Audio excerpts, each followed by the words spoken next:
పిల్లలు కావాలని మీ కలను నెరవేర్చుకోండి. సంప్రదించండి హెగ్డే ఫెర్టిలిటీ, హైదరాబాద్, తెలంగాణ.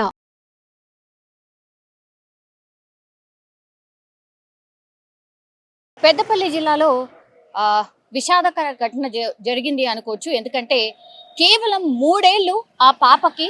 సో ఆ పాపని చంపి ఆ తర్వాత తల్లి కూడా ఫ్యాన్కి ఉరేసుకొని చనిపోయిన పరిస్థితి. సో ఈ మధ్య కాలంలో అయితే ఇట్లాంటి ఇన్సిడెంట్స్ కొల్లలుగా జరుగుతున్నాయి. అంటే రోజుకి 2, 3 ఇట్లాంటి ఘటనలు అయితే చోటు చేసుకుంటున్న పరిస్థితి అయితే కనిపిస్తోంది.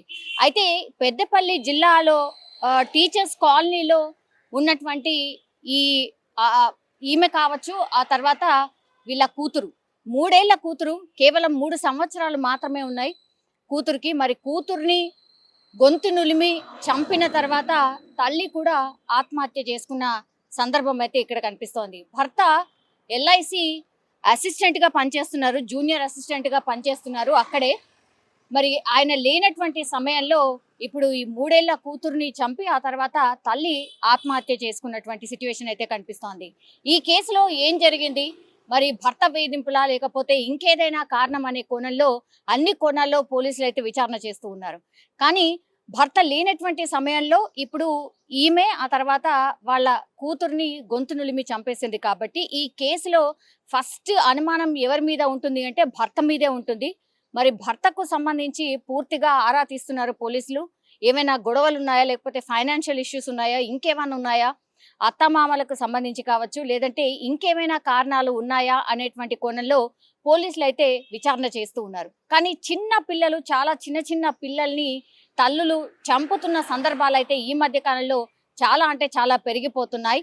ఎందుకంటే గొంతు నిలిమి చంపుతున్నారు. లేదంటే మొన్న మనకు తెలుసు పూర్తిగా అమీన్పూర్కి సంబంధించిన ఇష్యూ, 3 పిల్లల్ని తల్లి చంపేసినటువంటి సిచ్యువేషన్, అదైతే ఎవరు కూడా ఇప్పటికీ కూడా మర్చిపోవట్లేదు. అట్లాగే మొన్న రీసెంట్లీ కూడా ఒక తండ్రి 2 పిల్లల్ని బకెట్ నీళ్ళల్లో వాళ్ళ తలలు ముంచేసి కాళ్ళు చేతులు కట్టేసి చంపేసినటువంటి సందర్భం.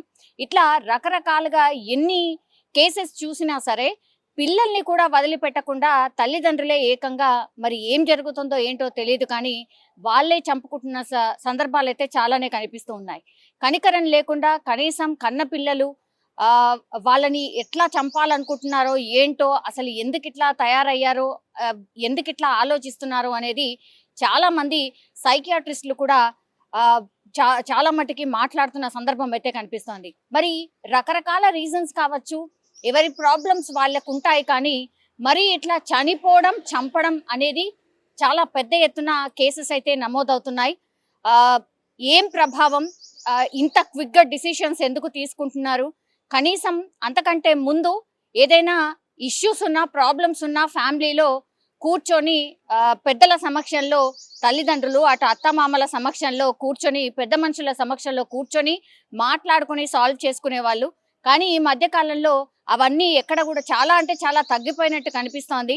ఎందుకంటే ఎవరిది వాళ్ళు మొబైళ్లలో మునిగిపోవడం, మనుషులతో మనుషులు కాంటాక్ట్ అవ్వడమే తగ్గిపోవడం, ఇట్లా అన్ని కారణాలు కావచ్చు, ఇవన్నీ ఇష్యూస్కి కారణాలుగా కనిపిస్తున్నాయి అనేటువంటి మాట కూడా ఎక్స్పర్ట్స్ చెప్తున్నారు. కానీ పెద్దపల్లి జిల్లాలో టీచర్స్ కాలనీలో ఇప్పుడు కేవలం 3 సంవత్సరాలు ఉన్నటువంటి పాపను తల్లి ఏకంగా చంపేసింది. ఆ తర్వాత ఉరి వేసుకొని చనిపోయిన సందర్భం అయితే కనిపిస్తోంది.